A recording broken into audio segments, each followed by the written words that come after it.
లక్ష రూపాయల వరకు 4-5 విడతల్లో వడ్డీతో కలిపి ఆనాడు ఆ ప్రభుత్వం చేసింది. రెండోసారి సుమారు 16,000 కోట్లుంటే ఆనాడు దివంగత నేత రాజశేఖర రెడ్డి గారు ఏదైతే ఓఆర్ఆర్ ఏర్పాటు చేస్తే ఆ ఓఆర్ఆర్ సుమారు 19,000 నుంచి 20,000 కోట్లు రావాల్సిన ఓఆర్ఆర్ ని వారి స్వార్థం కోసం తాకట్టు పెట్టి 7,000 కోట్లకు అమ్మి ఆ 7,000 కోట్లు రైతన్నల మీద ప్రేమ ఉన్నట్టు కపట ప్రేమను చూపించి ఎన్నికల్లో లబ్ధి పొందడం కోసం ఆనాటి ప్రభుత్వం చేసింది తప్ప ఈ ఇందిరమ్మ ప్రభుత్వంలో చిత్తశుద్ధితో ప్రభుత్వం వచ్చిన మొదట్లోనే 6 నెలల పూర్తి కాకముందే ఇచ్చిన మాట ప్రకారం 18,000 చేసి మిగతా 12-13,000 చేయటానికి సిద్ధంగా ఉంది. నిన్ననో మొన్ననో ఎక్కడో గత ముఖ్యమంత్రి గారు ఒక ధర్నాలో కూర్చొని మాట్లాడుతున్నారు, ఇంకొక మంత్రి గారు ఒక దేవాలయంలో పోయి మాట్లాడుతున్నారు. ఏం మాట్లాడుతున్నారా అంటే మాజీ మంత్రి వర్యులు మా కేబినెట్ గట్ట శృతి సన్నాయి లేదట. మా కేబినెట్ కి ఏముందో మాకు తెలుసు. మా కేబినెట్ ఎంత స్వేచ్ఛమైన వాతావరణంలో ఉందో మాకు తెలుసు. మా కేబినెట్ కి ఏ రకమైన పవర్స్ ఉన్నాయో మాకు తెలుసు. మీ సూచనలు ఇచ్చినందుకు థ్యాంక్స్. కానీ మీలాగా అబద్ధాలు చెప్పడం రాదు, మీలాగా గ్లోబల్ ప్రచారం చేయటం రాదు. నిజం మీరన్నదాన్ని నేను ఒకటి ఒప్పుకుంటున్నాను. చెప్పింది కూడా చేసింది కూడా సరిగ్గా చెప్పుకోలేకుండా ఈనాడు మేము ఉన్నాం. మీలాగా గ్లోబల్ ప్రచారం చేయటం, మీలాగా ప్రభుత్వ సొమ్ముతో ఐఎండ్పిఆర్ ద్వారా వేలాది కోట్లు పబ్లిసిటీ కోసం కూడా మా ప్రభుత్వం ఏనాడు వాడుకోబోదు కూడా.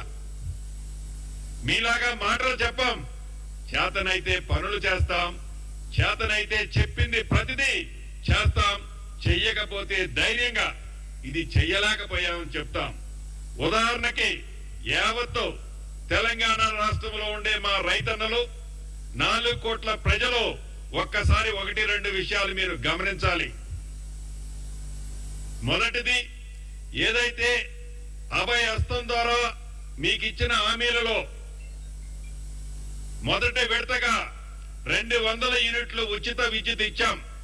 ఆర్టీసీలో మా సోదరీమణులకి ఉచిత బస్సు ప్రయాణంతో పాటు 200 యూనిట్ల వరకు ఉచిత కరెంట్ ఇచ్చాం.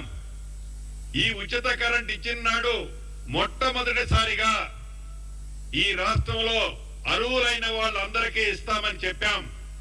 కానీ ఆ రోజు అప్లికేషన్లు యాక్సెప్ట్ అయిన ఎంత అంటే సుమారు 42,42,000 మంది. అంటే 100 ఫస్ట్ 45 రోజుల్లో చేసినప్పుడు ఎన్నికల కోడ్ అయిపోయిన తర్వాత ఈనాడు ఆ సంఖ్య ఎంత అంటే 47,15,000 మంది.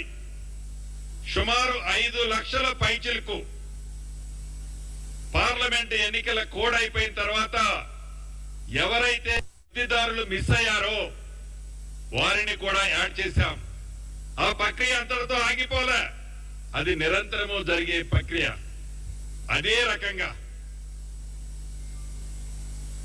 గ్యాస్ 500 రూపాయలకే గ్యాస్ ఇస్తామని చెప్పాం. ఆ స్కీమ్ అనౌన్స్ చేసినప్పుడు లబ్ధిదారులు ఎంతమంది అయ్యా అంటే సుమారు 39,97,000 మంది. ఈనాడు ఆ లబ్ధిదారులు ఎంతమంది అయ్యా అంటే 43 లక్షల మంది. ఇది కూడా నిరంతరము లబ్ధిదారు అర్హులైన వాళ్ళు ఎవరైతే ఉన్నారో వాళ్ళందరూ కూడా ఆ ఫిగర్ ఇంక్రీజ్ అవుతూ పోతుంది. మా ప్రభుత్వానికి ఒక చిత్తశుద్ధి, నిజాయితీ ఉంది. ఏదైతే మా ప్రభుత్వం ఎన్నికల ముందు ప్రకటించిందో ఈ రైతు రుణమాఫీని చేయటానికి ముందు చెప్పినాం. ఎవరైతే 2 లక్షల కంటే పైనున్న లబ్ధిదారులు ఉంటారో ఆ లబ్ధిదారులు అర్హులైన వాళ్ళు ఎవరైతే ఉంటారో ఆ పైనున్న అమౌంట్ కట్టిన మరుక్షణం మీ అమౌంట్ మీ ఖాతాల్లో జమ చేస్తామని చెప్పాం. అదే రకంగా ఎవరైతే గ్రామీణ ప్రాంతంలో ఉండే నా రైతు సోదరులు ఉన్నారు. వాళ్ళు వివిధ టెక్నికల్ కారణాల చేత కొంతమందికి వారి ఖాతాలో జమ కాని మాట వాస్తవం. ఈ 2 లక్షల కంటే పైనున్న వాళ్ళు ఆ బ్యాలెన్స్ అమౌంట్ కట్టని కారణంగా ఆ డబ్బు కూడా వారి ఖాతాలో జమ కాని మాట నిజం. మీరు డబ్బులు కట్టలేదు కాబట్టి మేము తూచని అనటంలా. డెఫినెట్ గా రాబోయే కొద్ది రోజుల్లో ఈ 2 లక్షలకు పైనున్న అర్హులైన రైతన్నలు ఎవరైతే ఉన్నారో